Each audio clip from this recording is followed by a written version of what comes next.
இந்த கொங்கு சைடில் கல்யாணம் பண்ணி கொடுத்தாலே இப்படி தப்பா ஆகும். அதனால தான் சொல்கிறாங்க கொங்கு சைடு வரனே வேண்டாம் இப்படின்னு இப்போ பலர் சொல்லிட்டு வராங்க. இதுக்கு முக்கியமான காரணம் வரதட்சணைனால அடுத்தடுத்து பெண்கள் இறந்துட்டு வர்றதாங்க இதுக்கு முக்கியமான காரணம். இந்த பெண்கள் இறந்ததற்கு அவங்களோட ஹஸ்பண்ட் சைடு மட்டும் காரணம் இல்லைங்க, அந்த பெண்களும் பெண் வீட்டாருமே காரணம். என்ன அப்படிங்கிறத இந்த வீடியோவில் ஃபுல்லாக பார்க்கலாம் வாங்க. நீங்கள் இதை ஃபர்ஸ்ட் டைம் என் சேனலை பார்க்குறீங்க அப்படின்னா மறக்காமல் சப்ஸ்கிரைப் பண்ணிக்கோங்க. வாங்க வீடியோக்குள்ளே போகலாம். ரிதன்யாவோட மரணமே நம்ம மனசை விட்டு இன்னும் போகவே இல்லை. அதுக்குள்ளே பிரீத்தி அப்படிங்கிற 26 வயசு பொண்ணு திருப்பூரில் ஃப்ரெண்ட்ஸ் கார்டனில் வந்து வசிச்சிட்ருக்காங்க அவங்க அம்மா கூட. அவங்களுக்கு கடந்த செப்டம்பர் 15, 2024 சதீஸ்வர் அப்படிங்கிற 30 வயசு பையனோட ஈரோடில் கல்யாணம் ஆகுதுங்க. கல்யாணம் முடிஞ்ச கையோட அந்த பொண்ணுக்கு அந்த பொண்ணு வீட்டில் இருந்து 120 சவரன் தங்கமும் 25 லட்ச ரூபா பேங்க் டெபாசிட்டும் 38 லட்சத்துக்கு சொகுசு காரும் வாங்கி கொடுத்துருக்காங்க. இதையும் அவங்க பல்ல இழிச்சிட்டு அந்த மாப்பிள்ளை வீட்டிலேருந்து வாங்கிக்கிட்டாங்க. சரி, இதெல்லாம் ஓகே. ப்ராப்ளம் எப்படி ஸ்டார்ட் ஆச்சுன்னு பார்த்தீங்க அப்படின்னா, பிரீத்தியோட ஃபேமிலியிலேருந்து ஒரு ப்ராப்பர்ட்டி விற்கிறதா இருந்துச்சு. அந்த ப்ராப்பர்ட்டிக்கு பிரீத்தியோட ஷேர் மட்டுமே பார்த்தீங்க அப்படின்னா 50 லட்சம்.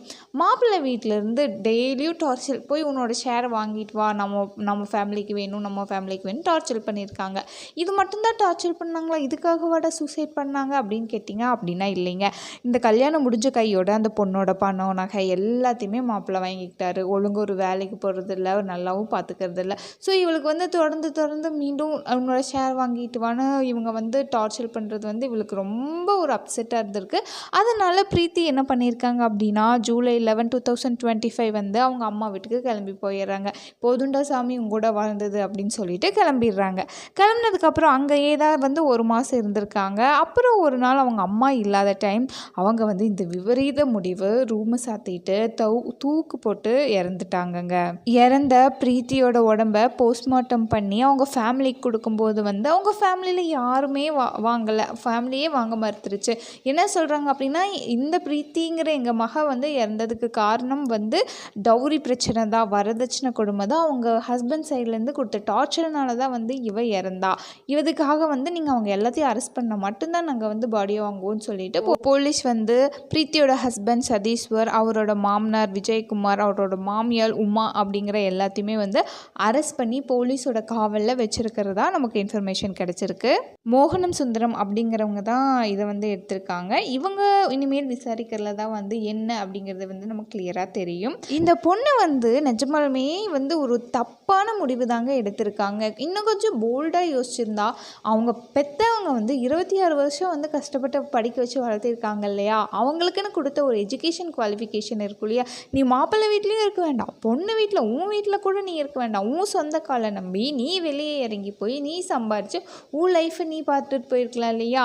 அதுக்கு அந்த பொண்ணு ஏன் பயந்துருக்கும்? ஆமாம், கண்டிப்பாக நம்ம இந்த மாதிரி பண்ணோம் அப்படின்னா 4 பேர் 4 விதமாக பேசுவாங்களே அப்படின்னு சொல்லி கண்டிப்பாக அந்த பொண்ணு நினச்சிருக்குங்க. இன்னும் கல்யாணம் ஆகி 1 வருஷம் கூட ஆகலை, 11 மாதத்துலேயே நீ பெற்றவங்க வீட்டுக்கு வந்துட்ட, இப்போது தனியாக இருக்கிற அப்படின்னு ரொம்ப தப்பாக பேசுவாங்க இல்லையா. அதுக்கு பயந்தே அந்த பொண்ணு இப்படி ஒரு முடிவு எடுத்துக்கலாம். பட் நெவர் இப்படியெல்லாம் பண்ணவே கூடாது. 4 பேர் 4 விதமாக பேசுவாங்க, அவங்க வேலையே 4 விதமாக பேசுறது மட்டும்தான். அதெல்லாம் நம்ம கேர் பண்ணோம் அப்படின்னா கண்டிப்பாக இந்த மாதிரி தாங்க ஆகும். அதனால் அதை கேர் பண்ணிக்கவே கூடாது.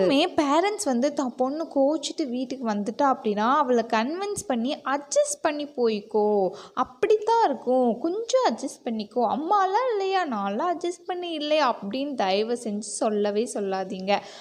அவங்கள கொஞ்ச நாள் ஃப்ரீயாக விட்டுருங்க, எல்லாமே தன்னை போல் சரியாகும். முடியலையா அந்த லைஃப் அதோடு குவிட் பண்ணிவிட்டு வேறு லைஃப் எவ்வளவோ வழிகள் இருக்குது, வேறு லைஃப் சூஸ் பண்ணாலும் சூஸ் பண்ணலாம், இல்லை அவங்க கெரியரை பார்க்குறதா இருந்தாலும் பார்க்கலாம். சும்மா வீட்டிலலாம் நீ அட்ஜஸ்ட் பண்ணிடு, அப்படி இரு இப்படின்னு தயவு செஞ்சு சொல்லவே சொல்லாதீங்க.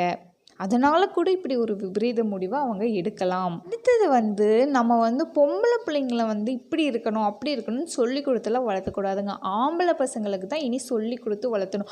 ஆமாங்க, நீ பெருசானா டவுரி கொடுக்குற வீட்டில் நீ போய் கல்யாணம் பண்ணாத, நீ டவுரி கொடுத்தா கட்டிக்காத, டவுரி வாங்காமல் கல்யாணம் பண்ணி பழகு அப்படின்னு சொல்லணும். பேரண்ட்ஸ் ஆனால் நாம தான் கண்டிப்பாக சேஞ்ச் ஆகணும். நம்ம குழந்தைங்கள நாம தான் சேஞ்ச் பண்ணணும்.